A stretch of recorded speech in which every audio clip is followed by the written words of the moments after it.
Hello and welcome to Nexia New Zealand's podcast, which is dedicated to keeping you up to date.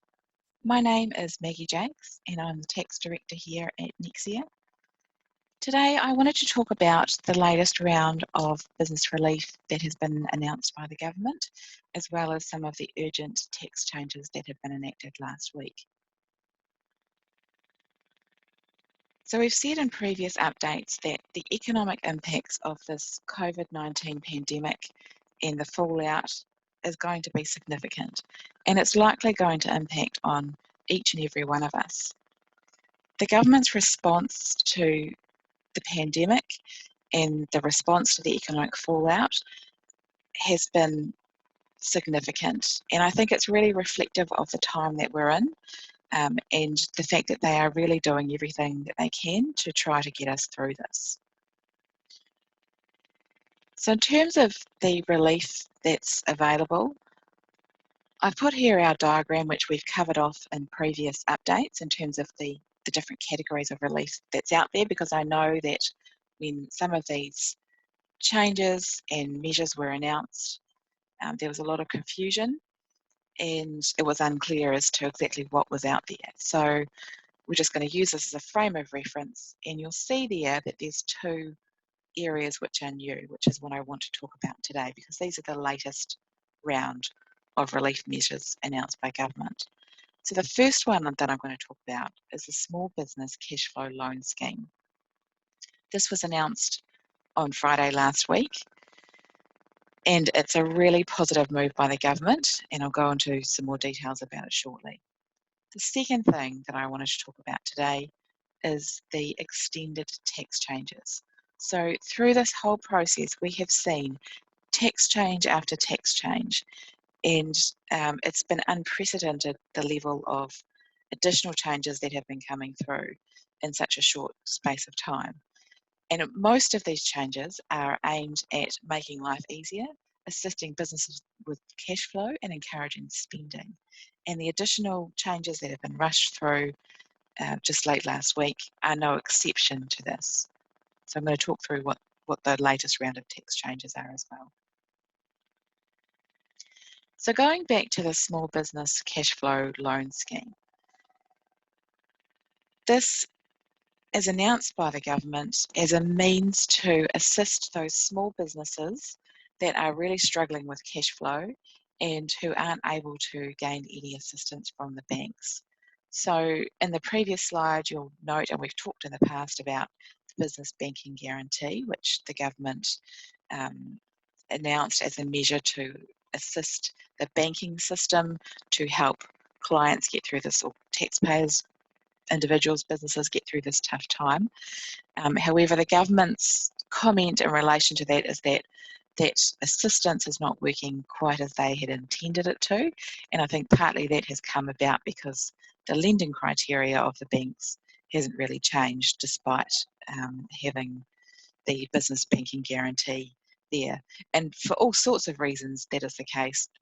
The short end of that is that it's not working as it's intended, and it's not helping those small businesses that, for some of them, have been unable to earn any kind of income during the level 4 lockdown and the level 3 lockdown. So this scheme is squarely aimed at those small businesses that are not getting any relief through the bank and are suffering a real cash flow crisis, but otherwise would have a viable business.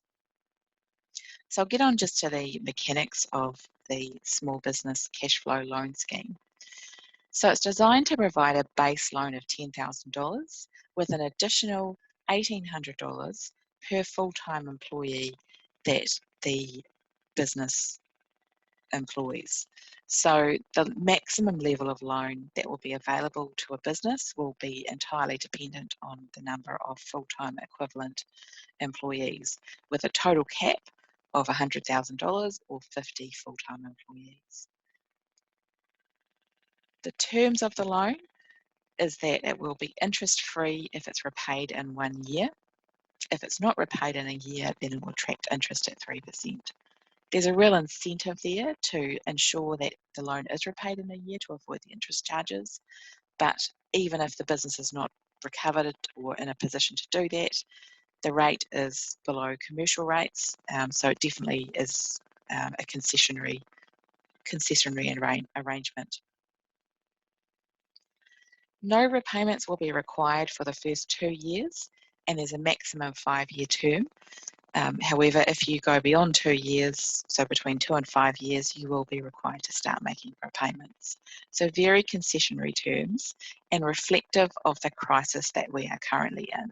So this is designed to get these viable businesses back on their feet and up and running again, and getting them into a position where they can repay these loans and continue and not be completely decimated by the economic fallout from the COVID-19 pandemic.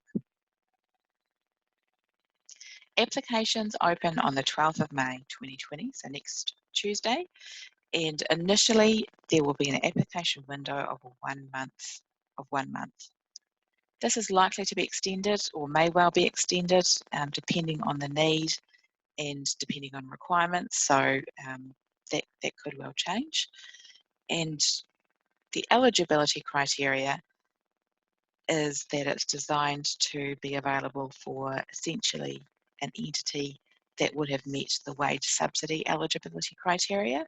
So basically any entity, companies, sole traders, partnerships, contractors, etc. And in order to be eligible to apply for the loan on these concessionary terms, you need to do 3 things. 3 things are required. First of all, you must declare that you meet the existing wage subsidy eligibility criteria. Secondly, the business must declare that it is a viable business and that it will use the loan to cover core business expenditure. And finally, it must enter into a binding loan agreement with the Inland Revenue Department. So just in terms of a recap about the wage eligibility criteria, the wage subsidy eligibility criteria, that is that you are registered or operating in New Zealand, and operating in New Zealand, that you have or expect to suffer at least a 30% decline in revenue due to COVID-19, that you've taken steps to mitigate the impacts of COVID-19 on your business, and that you have retained the employees that you've sought the wage subsidy for and paid them the level of income. Use your best endeavours to pay them 80% of their usual salary, and if you're not able to do that, you have at least paid them the full wage subsidy. So meeting that requirement is the first hurdle. The second hurdle is to declare that the business is a viable business. Now, there's no guidance or definition provided around what a viable business is and what that means. I think that we are likely to see more guidance from the Inland Revenue shortly, certainly in their official correspondence to tax agents. They have said that there will be more information next week around this, so we may well see further guidance about what record keeping they expect to see should they come and audit you. But from our perspective, if you're looking and thinking about applying for the small business cash flow loan, then I would be looking at having at least as a minimum some cash flow and forecast information, some financial records, and also a plan as to how your business is going to survive COVID-19 or the economic fallout from COVID-19. By way of an example, if you're a retailer and you traditionally have earned income by selling goods in a shop and you're no longer able to sell goods in a shop, I would have a plan detailing exactly how you're going to transition that to an online business, say. And that example would apply to all types of variety of businesses. So if you're a manufacturing or construction or something like that, how are you going to implement the applicable health and safety so that your employees can practice social distancing? So all those sorts of issues, I would have a very clear idea about that and also have that well documented so that should the ID come looking or requested as part of the application process, that you've got that readily available. I wouldn't necessarily be writing a book in support of an application. but I would definitely have some kind of science and some kind of documentation in support of that. And if you're struggling with putting that together, then please do get in contact. I mean, we're here to assist, and we'll help in any way that we can. Just in terms of the application process itself, again, I'm unclear as to whether as to how that's going to look. The intention by government in announcing this scheme is that businesses can apply, make their declarations, and be paid out the loan pretty quickly. However, I'm not sure whether the IRD will be looking to undertake some kind of due diligence process, or what sort of checks they will be doing in order to approve applications.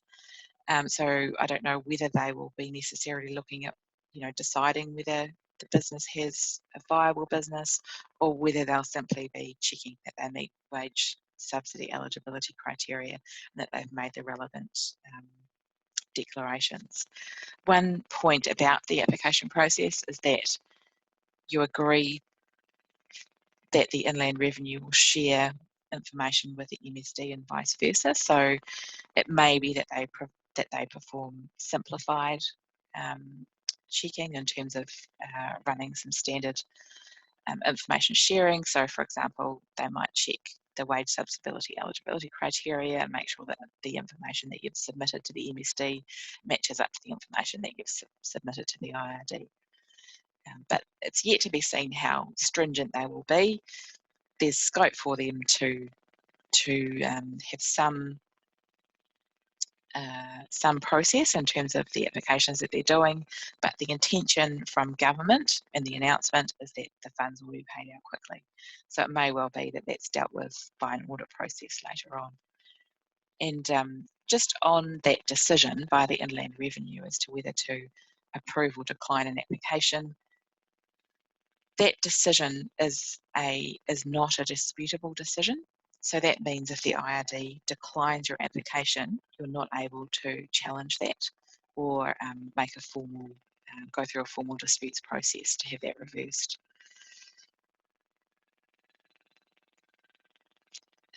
So just the final requirement there, or the final point to note there, is that the loan must be used for core business expenditure, and it cannot be passed out to the owners as a loan or a dividend.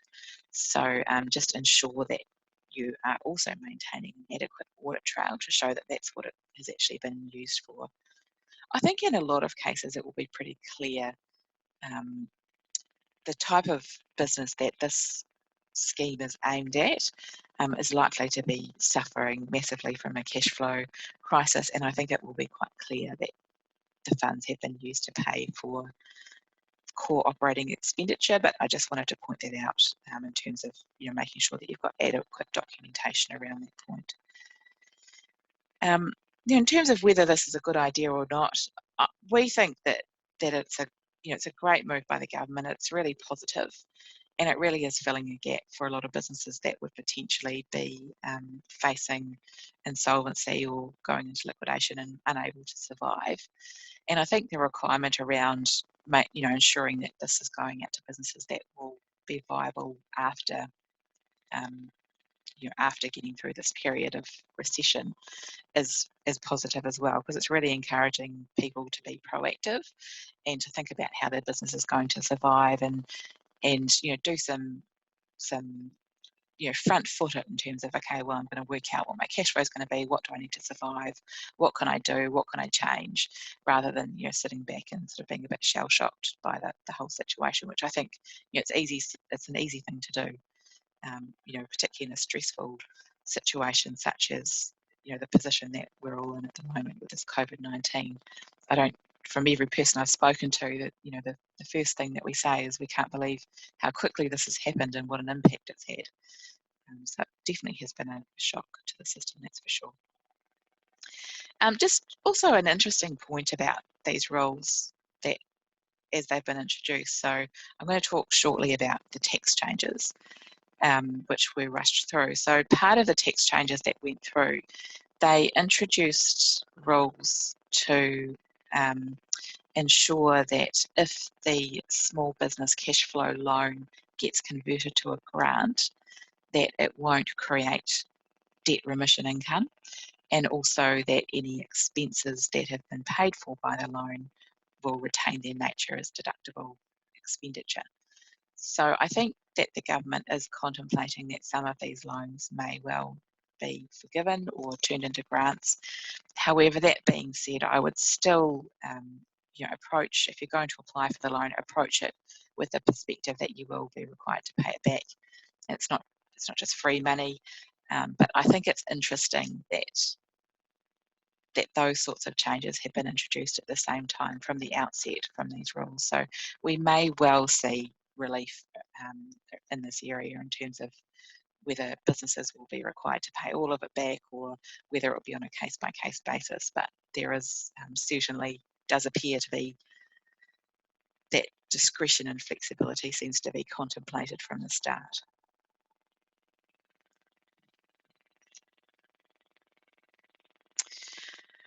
Okay, so I'm going to move on to the tax changes now.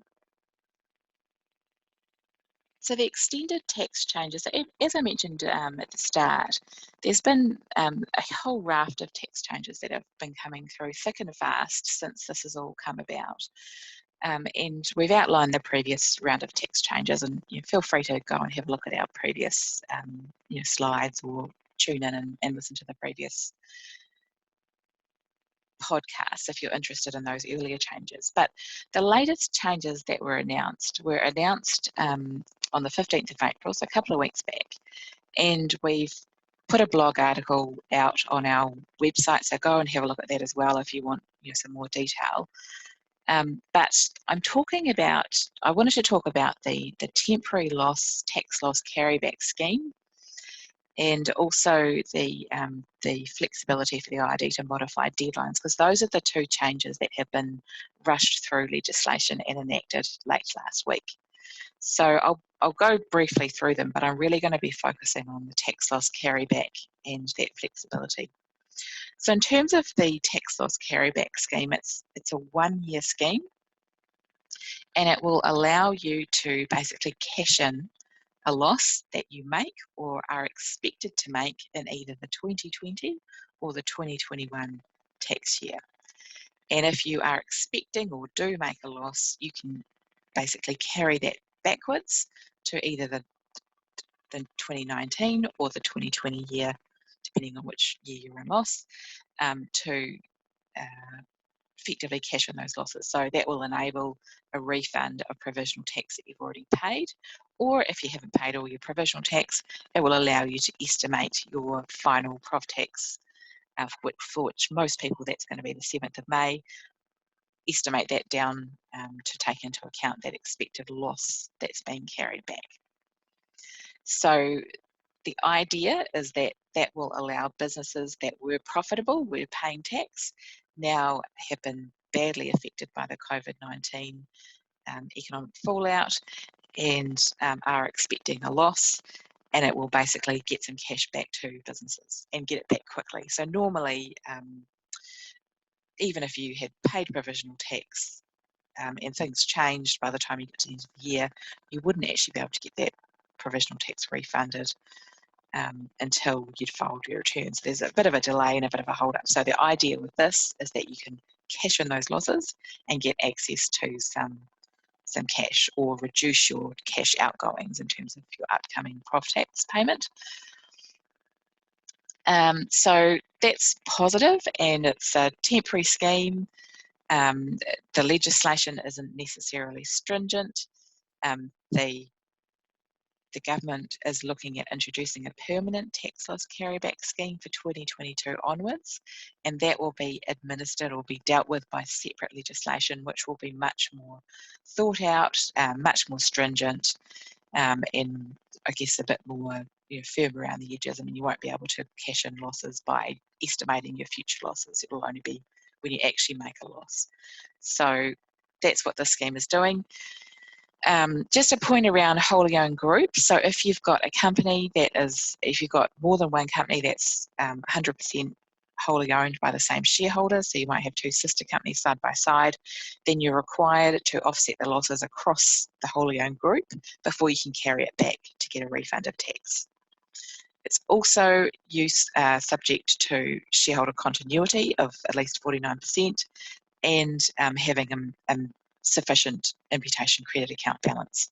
Most people will not have an issue with an imputation credit account balance. However, if you have been paying dividends out during the year, you may find that it's not possible to get a refund under this scheme. So overall, a good positive move. I suppose, just in terms of comments around that, I would say that it's definitely not going to apply to all businesses. So if if you're a business that is experiencing a downturn, so you might have the 30% reduction in revenue, or some other sort of level of downturn, and you're struggling and you're sort of doing everything you can to survive, but you ultimately won't make a loss, so you'll either break even or make some profit, then this scheme will not benefit your business. And likewise, if you're already in losses, then there will be no benefit to you under the scheme, because you haven't paid the tax in the prior year to get it refunded. So it really applies to a particular situation or particular set of facts.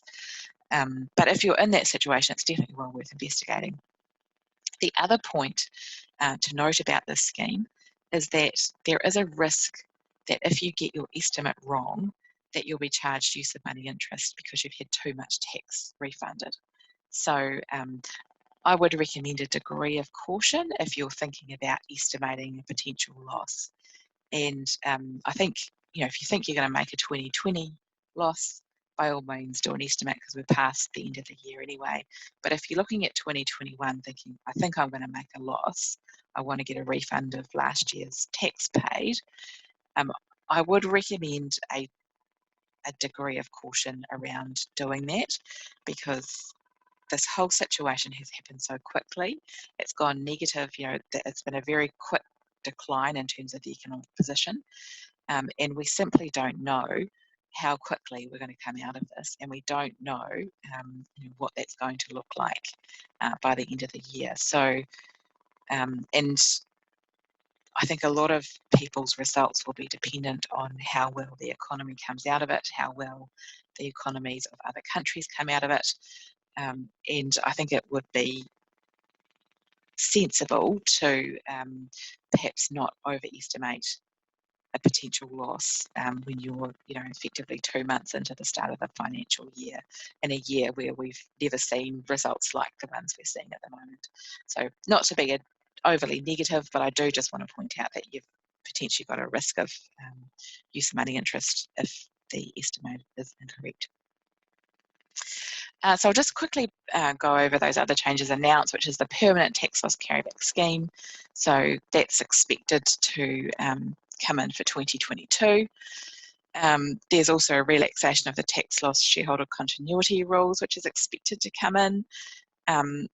We will likely have that legislated next year, but the changes are expected to apply from the start of the 2021 year, so from 1 April for people with a March balance date, and just designed to enable businesses to attract capital without basically forfeiting their losses. So normally you're required to maintain at least a 49% common shareholding to carry losses forward, but under these proposed changes, it will be a same or similar business test instead.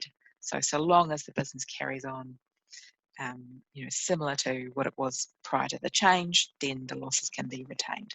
So that's quite positive and, good encouragement in terms of for example, a startup trying to attract capital. It's a good selling point that you'll have tax losses available. So the change that has been rushed through with the temporary tax loss carryback rules that have just been passed are a temporary 18-month discretion to allow the IRD to modify deadlines, due dates, etc., and only in respect of taxpayer for any changes. So that's through now, and the IRD have that discretion, and we're likely to see in the next few days and weeks and months, we will see changes and announcements from the IRD in that regard. And the final point there is additional funding for business consultancy support. So we've covered that off in prior blog articles, but that's the details there. So just finally, there's been a few other changes, which mostly these are coming out of the inland revenue. Some are coming from the government. Tax changes, which, as I mentioned at the start, squarely designed to assist with cash flow, to help businesses, to take some of the complexity out of the situation, and also to clarify uncertain positions. So a whole host of things coming out of the IRD at the moment. These are some of the interesting ones, I suppose, if you're interested in tax. So first of all, there is broader refundability rules for R&D tax credits will apply 1 year earlier than proposed. So if you're doing R&D work and you are going to be applying for the 15% tax credit, then under the current or the old rules, in year 1, the maximum refund available would have been $255,000, and you would have had to have met wage intensity criteria. In year 2, that was being broadened so that you could get more cash, more of the tax incentive refunded. So the IDF actually brought that refundability, the broader refundability forward to the 2020 year, which is fantastic, and really a move to say to businesses, hey, we know that times are tough, we know this is a stressful time, but we want you to continue spending on R&D because it's really important for New Zealand's recovery and our economy post-COVID-19. So very positive move in that regard. Second point there is the IRD public statement on tax issues related to individuals and businesses who are stranded in New Zealand. So people that have not been able to get home might find themselves suddenly become tax resident and, oh goodness me, I've become subject to New Zealand tax on my worldwide income. And likewise, there might be people in New Zealand that are here on behalf of an offshore business that are now creating a taxable presence in New Zealand. So the IRD have come out with guidance, and effectively they ignore the days that people are stranded in New Zealand, providing that they make efforts to return as soon as they're able to. So that's positive and good guidance from IRD in that regard. There's also income equalisation assistance for farmers, fishers and growers have come out. And finally, there's simplified tax treatment of reimbursing allowances paid to employees while they're working from home. So I think there's two areas that the IRD talk about, and the first is just if employers are willing to reimburse, they can pay up to $20 a week per employee without any record keeping, and there's a $400 one-off capital allowance for employees who are purchasing the likes of office equipment, etc., which can be paid out tax-free. The IRD are very careful to say that this is not an indication that businesses should pay this, and indeed it isn't, because many businesses won't be in a position to pay it, but they're just saying that for businesses that are, we're going to make it simpler for you and make it straightforward, as opposed to trying to keep records and work out how much power related to business use that day and how much power was private use. I think we'd all agree that would be a pretty impossible task.